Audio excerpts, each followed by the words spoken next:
ಸ್ನೇಹಿತರೆ ನಮಸ್ಕಾರ. ಭಾವನ ರಾಮಣ್ಣನವರು IVF ಮೂಲಕ ಆ ಮಗುವನ್ನು ಪಡೆದಿದ್ದು, ಆ ಮಗುವಿನಲ್ಲಿ ಒಂದು ಮಗು ಇಹಲೋಕವನ್ನು ತ್ಯಜಿಸಿದ್ದು, ಕಣ್ಮುಚ್ಚಿದ್ದು ಬರೋದಕ್ಕಿಂತ ಮುಂಚೆನೆ, ಈ ಜಗತ್ತನ್ನು ನೋಡೋದಕ್ಕಿಂತ ಮುಂಚೆನೆ ಕಣ್ಮುಚ್ಚಿದ್ದು, ಇವೆಲ್ಲದೂ ಕೂಡ ನಿಮಗೆ ಗೊತ್ತಿರುವಂಥ ವಿಚಾರನೇ.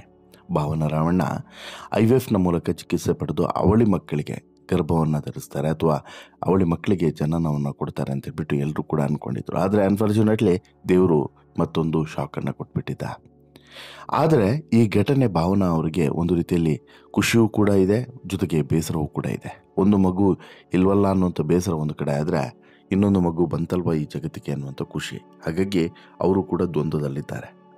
ಆದರೆ ಈ IVF ಮೂಲಕ ಪಡೆಯುವಂಥ ಮಗು ಇದೆಯಲ್ಲ, ಇದು ತುಂಬ ಚಾಲೆಂಜಿಂಗ್ ಜಾಬ್ ಅನ್ನೋದನ್ನು ಸಾಕಷ್ಟು ಜನ ಈಗಾಗಲೇ ಹೇಳ್ಕೊಂಡಿದ್ದಾರೆ. ಅದರಲ್ಲೂ ಕೂಡ ಈಗ ಹಿರಿಯ ನಟಿ ತಾರಾ ಅವರು ಕೂಡ ಇದೇ IVF ಬಗ್ಗೆ ಶಾಕಿಂಗ್ ಸಂಗತಿಯೊಂದನ್ನು ಬಹಿರಂಗಪಡಿಸಿದ್ದಾರೆ. ಯಾರಿಗೂ ಗೊತ್ತಿರದಂಥ ಒಂದು ವಿಚಾರವನ್ನು ಸ್ವತಃ ತಾರಾ ಅವರೇ ಈಗ ಬಹಿರಂಗಪಡಿಸಿದ್ದಾರೆ. ಹಾಗಾಗಿ ಇದು ಈಗ ವೆರಿ ಸರ್ಪ್ರೈಸಿಂಗ್ ಅಂತೇಳಿ ಅನಿಸ್ತಿದೆ. ಹೌದು, ಭಾವನ ರಾಮಣ್ಣ ಹೇಗೆ 40ನೇ ವಯಸ್ಸಿನಲ್ಲೇ IVF ಮೂಲಕ ತಂದೆ ಇರದೆ ತಾಯಿಯಾಗುವಂಥ ಸೌಭಾಗ್ಯವನ್ನು ಗಳಿಸಿಕೊಂಡ್ರು, ಇಲ್ಲಿ ತಾರಾ ಕೂಡ ಗಂಡ ಇದ್ದರೂ ಕೂಡ ತಾನು ಮಗು ಪಡೆದಿದ್ದು ಈ IVF ಮೂಲಕ ಅನ್ನೋದನ್ನು ಬಹಿರಂಗಪಡಿಸಿದ್ದಾರೆ ಈಗ. ಹಾಗಾದರೆ ಇಲ್ಲಿ ತಾರಾ ಹೇಳಿರುವಂಥ ಮಾತುಗಳೇನು? ಈ ಭಾವನಾ ಪಟ್ಟಂಥ ಕಷ್ಟ ನನಗೆ ಗೊತ್ತಿದೆ ಅಂತಲೂ ಕೂಡ ಹೇಳ್ತಾ IVFನಿಂದನೇ ನನಗೂ ಕೂಡ ಮಗುವಾಗಿದ್ದು ಅಂತ ಹೇಳಿ ತಾರಾ ಹೇಳಿದ್ದಾರೆ. ಹಾಗಾದರೆ ಆ ಕ್ಷಣ ಹೇಗಿತ್ತು, ಈ ಬಗ್ಗೆ ಏನು ಹಂಚಿಕೊಂಡಿದ್ದಾರೆ ತಾರಾ ಅವರು, ಎಲ್ಲವನ್ನೂ ಕೂಡ ನಿಮ್ಮ ಮುಂದೆ ಇಡ್ತಾ ಹೋಗ್ತೀನಿ. ಅದಕ್ಕಿಂತ ಮುಂಚೆ ನೀವಿನ್ನೂ ಕೂಡ ನಮ್ಮ ಚಾನಲನ್ನು ಸಬ್ಸ್ಕ್ರೈಬ್ ಮಾಡಿಲ್ಲ ಅಂದರೆ ದಯವಿಟ್ಟು ಕೂಡಲೇ ಸಬ್ಸ್ಕ್ರೈಬ್ ಮಾಡಿ ಸ್ನೇಹಿತರೆ. ನಾನು ಈಗಾಗಲೇ ಹೇಳಿದಂತೆ ಸ್ನೇಹಿತರೆ, ಸ್ಯಾಂಡಲ್ವುಡ್ನ ನಟಿ ಭಾವನ ರಾಮಣ್ಣ ಅವರು ಮದುವೆ ಆಗದೆ IVF ಮೂಲಕ ಚಿಕಿತ್ಸೆಯನ್ನು ಪಡೆದು ಅವಳಿ ಮಕ್ಕಳಿಗೆ ಗರ್ಭವನ್ನು ಧರಿಸಿದ್ದು, ಅದಾದ ಬಳಿಕ ಅವರು ಸೀಮಂತ ಶಾಸ್ತ್ರವನ್ನೂ ಕೂಡ ಮಾಡಿಕೊಂಡಿದ್ದು, ಇನ್ನೇನು 1 ತಿಂಗಳು ಆಗಿದ್ದರೆ 9 ತಿಂಗಳಾಗ್ತಿತ್ತು. ಆದರೆ ಅದಕ್ಕಿಂತ ಮುನ್ನವೇ ಹೊಟ್ಟೆನೋವು ಕಾಣಿಸ್ಕೊಂಡಿದ್ದು, ಅದರ ಜೊತೆಗೆ ಹೊಟ್ಟೆನೋವು ಕಾಣಿಸ್ಕೊಂಡು ಹೆರಿಗೆ ಆದ ಬಳಿಕ ಒಂದು ಮಗು ಮಾತ್ರ ಬದುಕಿ ಉಳಿದಿತ್ತು, ಇನ್ನೊಂದು ಮಗು ಇಹಲೋಕವನ್ನು ತ್ಯಜಿಸಿದ್ದು, ಜೀವವನ್ನು ಕಳ್ಕೊಂಡಿದ್ದು, ಇವೆಲ್ಲವೂ ಕೂಡ ಈಗ ಇತಿಹಾಸ. ಈಗ ಸದ್ಯಕ್ಕೆ ಒಂದು ಮಗುವಿನ ಜೊತೆಗೆ ಭಾವನ ರಾಮಣ್ಣ ತುಂಬ ಖುಷಿಯಾದಂಥ ಕ್ಷಣಗಳನ್ನು ಕಳೀತಾ ಇದ್ದಾರೆ. ಅದಕ್ಕೆ ರುಕ್ಮಿಣಿ ಅಂತ ಹೆಸರನ್ನು ಕೂಡ ಇಟ್ಟಿದ್ದಾರೆ. ಭಾವನ ರಾಮಣ್ಣ ಅವರೇ ಹೇಳ್ಕೊಂಡಿದ್ರು, ಈ ಒಂದು ಸಂದರ್ಭದ ಬಗ್ಗೆ ಖುಷಿ ಪಡಬೇಕಾ ಬೇಸರ ಪಡಬೇಕೋ ಗೊತ್ತಾಗ್ತಿಲ್ಲ ಅಂತೇಳಿ. ಅಂದರೆ ಒಂದು ಮಗು ಉಳಿತಲ್ಲ ಅನ್ನುವಂಥ ಖುಷಿ, ಒಂದು ಮಗು ಹೋಯ್ತಲ್ಲ ಅನ್ನುವಂಥ ಬೇಸರ. ಈ ನಡುವೆ ಭಾವನ ರಾಮಣ್ಣ ಇರುವಂತಹ ಮಗುವಿಗೆ ರುಕ್ಮಿಣಿ ಅಂತೇಳಿ ಹೆಸರಿಟ್ಟು ಆ ಮಗುವಿನ ಜೊತೆಗೆ ಖುಷಿಯ ಕ್ಷಣಗಳನ್ನು ಕಳೀತಾ ಇದ್ದಾರೆ. ಜೊತೆಗೆ ಸಾಕಷ್ಟು ಎಂಜಾಯ್ಮೆಂಟನ್ನು ಕೂಡ ಮಾಡ್ತಾ ಇದ್ದಾರೆ. ಈ ಒಂದು ಮಗು ಇಲ್ಲ ಅನ್ನುವಂಥ ವಿಚಾರವನ್ನು ಕೇಳಿ ಎಲ್ರಿಗೂ ಕೂಡ ಬೇಸರ ಆಗಿತ್ತು. ಈ ಬಗ್ಗೆ ಬೇಸರವನ್ನು ಹೊರ ಹಾಕಿರುವಂತಹ ಹಿರಿಯ ನಟಿ ತಾರಾ ಅನುರಾಧ ಅವರು ಭಾವನಾ ಅವರ ಪರಿಸ್ಥಿತಿಗೆ ಮಿಡಿದಿದ್ದಾರೆ.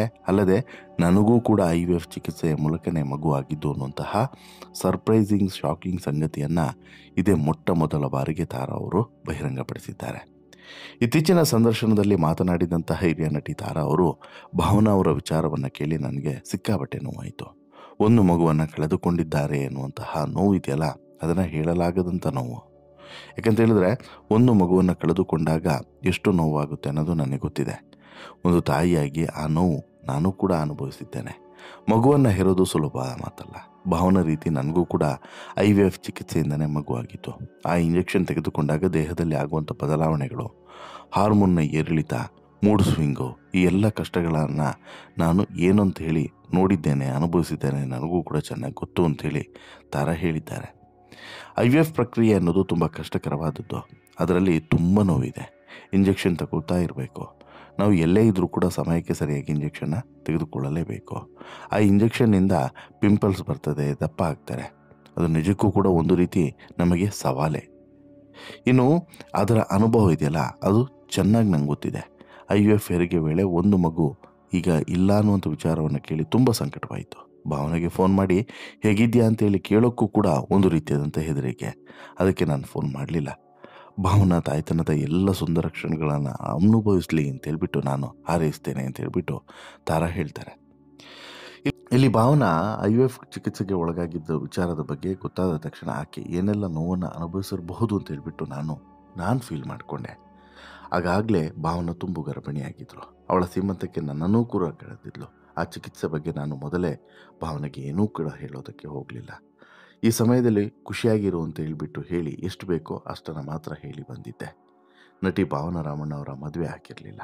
ಆದರೂ ಮಗು ಹೆರಬೇಕು ಅನ್ನೋಂಥ ಆಸೆಯಿಂದ IVF ಚಿಕಿತ್ಸೆಯನ್ನು ಮೊರೆ ಹೋಗಿದ್ರು. 6 ತಿಂಗಳ ಗರ್ಭಿಣಿಯಾಗಿದ್ದಾಗ ಭಾವನವರು ಈ ವಿಚಾರವನ್ನು ರಿವೀಲ್ ಮಾಡಿದರು. ಬಳಿಕ ಅವರ ಸೀಮಂತ ಶಾಸ್ತ್ರ ಕೂಡ ನೆರವೇರಿತು. ನಂತರ ಅವಳ ಮಕ್ಕಳಿಗೆ ಜನನನೂ ಕೊಟ್ಟರು. ಆದರೆ ಅದರಲ್ಲಿ ಒಂದು ಮಗು ಉಳಿಲಿಲ್ಲ ಅನ್ನೋದು ಅತ್ಯಂತ ಬೇಸರ. ಹಾಗೆ ನೋಡಿದರೆ ಇಲ್ಲಿ ತಾರಾ ಅವರ ವಿಚಾರದಲ್ಲೂ ಕೂಡ ಇದೇ ಸರ್ಪ್ರೈಸಿಂಗ್. ತಾರಾ ಅವರು ಕೂಡ ತುಂಬ ಲೇಟಾಗಿ ಮದುವೆ ಆದರು. ಅವರ ಪತಿಗೂ ಕೂಡ ವಯಸ್ಸಾಗಿತ್ತು. ತಾರಾ ಅವ್ರಿಗೂ ಕೂಡ ಬಹುಶಃ ವಯಸ್ಸಾದಂಥ ಕಾರಣಕ್ಕೋಸ್ಕರ ಇಲ್ಲಿ ನಾರ್ಮಲ್ ಆದಂತಹ ಮಗು ಪಡೆಯುವಂಥ ಪ್ರಕ್ರಿಯೆ ಇವರ ಜೀವನದಲ್ಲೂ ಕೂಡ ನಡೀಲಿಲ್ಲ ಅಂತೇಳಿ ಅನಿಸುತ್ತೆ. ಅದೇ ಕಾರಣಕ್ಕೆ ಅನಿವಾರ್ಯವಾಗಿ ತಾರಾ ಅವರು IVFನ ಮೂಲಕ ಮಗುವನ್ನು ಪಡೆಯುವಂಥ ನಿರ್ಧಾರಕ್ಕೆ ಬಂದರೇನೋ ಅನ್ನುವಂತಹ ಮಾತುಗಳು ಕೇಳಿ ಬರ್ತವೆ. ಇನ್ನು IVFನ ಮೂಲಕ ಚಿಕಿತ್ಸೆಯನ್ನು ಪಡೆದು ಆ ಸಂದರ್ಭದಲ್ಲಿ ಮಗುವನ್ನು ಪಡೆಯುವಂಥದ್ದು ಅಷ್ಟು ಈಸಿ ಆದಂಥ ಟಾಸ್ಕ್ ಅಲ್ಲ ಅನ್ನೋಂಥದ್ದನ್ನು ಪದೇ ಪದೇ ತಾರಾ ಹೇಳೋದಕ್ಕೆ ಕಾರಣವೂ ಕೂಡ ಇದೆ. ಯಾಕಂತ ಹೇಳಿದ್ರೆ ಈಗ IVF ಪ್ರಕ್ರಿಯೆ ತುಂಬ ಕಷ್ಟಕರವಾದಂಥದ್ದು, ತುಂಬ ನೋವಿನಿಂದ ಕೂಡಿರುತ್ತದೆ. ಇವತ್ತು 12 ಗಂಟೆಗೆ ಇಂಜೆಕ್ಷನನ್ನು ತೆಗೆದುಕೊಂಡ್ರೆ ಮಾರನೇ ದಿನ ಅದೇ 12 ಗಂಟೆಗೆ ಇಂಜೆಕ್ಷನ್ ತಗೊಬೇಕು. ಎಲ್ಲಿದ್ದೀವಿ, ಹೇಗಿದ್ದೀವಿ, ಏನು ಮಾಡ್ತಿದ್ದೀವಿ ಅದು ಮ್ಯಾಟ್ರೇ ಆಗೋದಿಲ್ಲ. ಆ ಸಮಯದಲ್ಲಿ ಹೋಗಬೇಕು, ಇಂಜೆಕ್ಷನನ್ನು ತೆಗೆದುಕೊಳ್ಬೇಕು. ಈ ಇಂಜೆಕ್ಷನ್ನಿಂದ ಮೀಸೆಗಳು ಬರೋದು, ಪಿಂಪಲ್ಸ್ ಬರೋದು, ದಪ್ಪ ಆಗೋದು, ಆ ಟೈಮ್ನಲ್ಲಿ ಮೂಡುಗಳು ಸಿಕ್ಕಾಬಟ್ಟೆ ಸ್ವಿಂಗ್ ಆಗುವಂಥದ್ದು, ಈ ರೀತಿಯಾದಂಥ ಮೆಂಟಲಿ ಸ್ಟ್ರೆಸ್ ಸಿಕ್ಕಾಬಟ್ಟೆ ಇರ್ತದೆ. ಮನಸ್ಸಿಗೆ ಮೈಗೆ ತುಂಬ ಚಾಲೆಂಜ್ ಕೊಡುವಂಥ ಟ್ರೀಟ್ಮೆಂಟ್ ಅದು. ಆ ಟ್ರೀಟ್ಮೆಂಟ್ನಲ್ಲಿ ಯಾವ ರೀತಿಯಾದಂಥ ಸವಾಲುಗಳು ಬೇಕಾದರೂ ಎದುರಾಗ್ಬೋದು. ಅವೆಲ್ಲವನ್ನು ಕೂಡ ಫೇಸ್ ಮಾಡುವಂಥ ಧೈರ್ಯ ಇರಬೇಕು, ತಾಕತ್ತಿರಬೇಕು, ಜೊತೆಗೆ ಪ್ರಮುಖವಾಗಿ ತಾಳ್ಮೆ ಇರಬೇಕು ಅನ್ನುವಂಥ ವಿಚಾರವನ್ನು ಇಲ್ಲಿ ತಾರಾ ಬಹಿರಂಗಪಡಿಸಿದ್ದಾರೆ. ಅವರು ಕೂಡ ಈ ಎಲ್ಲ ಸವಾಲುಗಳನ್ನು ಎದುರಿಸಿಯೇ ನಂತರ ಮಗುವಿಗೆ ಜನನವನ್ನು ಕೊಟ್ಟಿದ್ದು ಅನ್ನುವಂಥ ವಿಚಾರವನ್ನು ತಾರಾ ಹೇಳ್ತಾರೆ. ತಾರಾ ಅವರ ಬದುಕಿನಲ್ಲಿ ಆದಂತಹ ಘಟನೆಗೂ ಇಲ್ಲಿ ಭಾವನವರ ಜೀವನದಲ್ಲಿ ಆದಂಥ ಘಟನೆಗೂ ಅಜಗಜಾಂತರ ವ್ಯತ್ಯಾಸ ಇದೆ. ತಾರಾ ಅವ್ರದ್ದೇ ಬೇರೆ ಕಾರಣ, ಇಲ್ಲಿ ಈ ಭಾವನದ್ದೇ ಬೇರೆ ಕಾರಣ. ಬಟ್ ತಾರಾ ಅವರ ವಿಚಾರ ಯಾರಿಗೂ ಬಹುಶಃ ಗೊತ್ತಿರಲಿಲ್ಲ. IVFನ ಮೂಲಕ ಚಿಕಿತ್ಸೆಯನ್ನು ಪಡೆದು ಮಗುವನ್ನು ಪಡೆದಿದ್ದು ತಾರಾ ಅಂತ ಹೇಳ್ಬಿಟ್ಟು ಯಾರಿಗೂ ಕೂಡ ಸಾಕಷ್ಟು ಜನರಿಗೆ ಗೊತ್ತೇ ಇರಲಿಕ್ಕಿಲ್ಲ. ಕೆಲವರಿಗೆ ಗೊತ್ತಿದ್ರೂ ಕೂಡ ಬಹಿರಂಗಪಡಿಸೋದಕ್ಕೆ ಹೋಗಿರಲಿಲ್ಲ. ಯಾಕಂತ ಹೇಳಿದ್ರೆ ಆವಾಗೇನು ಭಾರಿ ಟೆಕ್ನಾಲಜಿ ಇಂಪ್ರೂವ್ಮೆಂಟ್ ಆಗಿರಲಿಲ್ಲ. ಅಂತಹ ಸಮಯದಲ್ಲೇ ತಾರಾ ಅವರು ಮಗುವನ್ನು ಪಡೆದಿದ್ದು. ಈಗ ಟೆಕ್ನಾಲಜಿ ಸಿಕ್ಕಾಬಟ್ಟೆ ಇಂಪ್ರೂವ್ಮೆಂಟ್ ಆಗಿದೆ ಬಿಡಿ. ಟ್ರೀಟ್ಮೆಂಟಿಂದ ಹಿಡಿದು ಪ್ರತಿಯೊಂದು ಕೂಡ ಸಿಕ್ಕಾಬಟ್ಟೆ ಇಂಪ್ರೂವ್ಮೆಂಟ್ ಆಗಿದೆ. ಆದರೂ ಕೂಡ ಇವೆಲ್ಲದೂ ಕೂಡ ಒಂದು ರೀತಿಯಲ್ಲಿ ಸಾಮಾನ್ಯವಾಗಿ ನಡೆಯುವಂಥ ಪ್ರಕ್ರಿಯೆಯ ತದ್ವಿರುದ್ಧ ಅನ್ನೋದು ಮಾತ್ರ ಸತ್ಯ. ಇಲ್ಲಿ ಈ ವಿಚಾರದಲ್ಲೂ ಕೂಡ ಹಾಗೆ ಆಗ್ತಿರೋದು. ಯಾರ್ದು ಈ ಭಾವನವರ ವಿಚಾರದಲ್ಲೂ ಕೂಡ ಹಾಗೆ ಆಗ್ತಿರೋದು. ಎಲ್ಲೋ ಒಂದು ಕಡೆ ಟೆಕ್ನಾಲಜಿಯನ್ನು ಮಿಸ್ಯೂಸ್ ಮಾಡ್ಕೊಳ್ತಿದ್ದಾರೆ ಅನ್ನೋದು ಕೆಲವರ ಅಭಿಪ್ರಾಯ. ಅಂದರೆ ಮದುವೆ ಆಗದೆ ಮಗುವನ್ನು ಪಡೆಯುವಂಥದ್ದು ಟೆಕ್ನಾಲಜಿಯ ಮಿಸ್ಯೂಸ್ ಅಂತಲೂ ಕೂಡ ಕೆಲವರ ಅಭಿಪ್ರಾಯ ಪಟ್ಟರೆ, ಕೆಲವರು ಅವರ ಬದುಕನ್ನು ಪ್ರಶ್ನೆ ಮಾಡಲಿಕ್ಕೆ ನೀವು ಯಾರು ಅನ್ನೋಂಥ ಪ್ರಶ್ನೆಯನ್ನು ಕೂಡ ಕೇಳ್ತಾರೆ. ಹಾಗಾಗಿ ವಾಟೆವರ್ ಭಾವನವರು ಇಲ್ಲಿ IVFನ ಮೂಲಕ ಮಗುವನ್ನು ಪಡೆದಿದ್ದು ಒಂದು ಭಾಗ. ಆದರೆ ಇದಕ್ಕಿಂತ ಮುನ್ನವೇ ತಾರಾ ಅನುರಾಧ ಅವರು IVFನ ಮೂಲಕ ಮಗುವನ್ನು ಪಡೆದಿದ್ರು ಅನ್ನೋದು ಅಚ್ಚರಿಯ ಸಂಗತಿ, ಯಾರಿಗೂ ಕೂಡ ಗೊತ್ತಿರದಂಥ ಸಂಗತಿಯೇ. ನಿಮಗೇನಾದರೂ ಇದ್ರ ಬಗ್ಗೆ ಮಾಹಿತಿ ಇತ್ತಾ ಇದಕ್ಕಿಂತ ಮೊದಲು? ನಿಮಗೆ ಈ ಬಗ್ಗೆ ಏನು ಅನಿಸುತ್ತೆ? ದಯವಿಟ್ಟು ನಿಮ್ಮ ಅಭಿಪ್ರಾಯವನ್ನು ಕಮೆಂಟ್ ಮಾಡಿ ತಿಳಿಸಿ. ಜೊತೆಗೆ ಈ ಸ್ಟೋರಿ ಇಷ್ಟ ಆಯಿತು ಅಂತ ಹೇಳಿದ್ರೆ ಲೈಕ್ ಮಾಡಿ, ಶೇರ್ ಮಾಡಿ, ಚಾನಲ್ಗೆ ಸಬ್ಸ್ಕ್ರೈಬ್ ಆಗೋದನ್ನು ಮರಿಬೇಡಿ. ಧನ್ಯವಾದ.